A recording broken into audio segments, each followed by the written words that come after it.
Banda Alloh taologa qaytay, bo'ldi endi tavba qilay degan fikrni kallasiga olib kelishligi bilan hali hech narsa qilmadi, qaranglar. Bo'ldi endi bugundan ichmayman. Bo'ldi bugundan boshlab namozni boshlayman. Shu fikr kallasiga kelishligi bilan Alloh taolo shu bandani qalbiga saodatni berib qo'yadi. Xotirjamlik berib qo'yadi, taskin berib qo'yadi. Shu etapdan o'tganmiz ko'pchiligimiz. Bo'ldi. Ertadan namoz boshlayman deganingizda bilasizmi qanaqa maza qilgansiz? Eslang-da. Bo'ldi.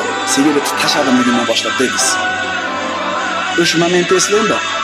Alloh taolo bandasini tavbasiga shuna bir mushtoq bo'lib turadi. Alloh taolo bandasini tavba qilishini shunaqa yaxshi ko'radi. Hali hech narsa qilmadi. Nima qildi faqat? Bo'ldi. Ertadan bomdodga chiqib namozni boshlayman deyishiga bilasizmi qanaqa xotirjam bo'ladi qalbi?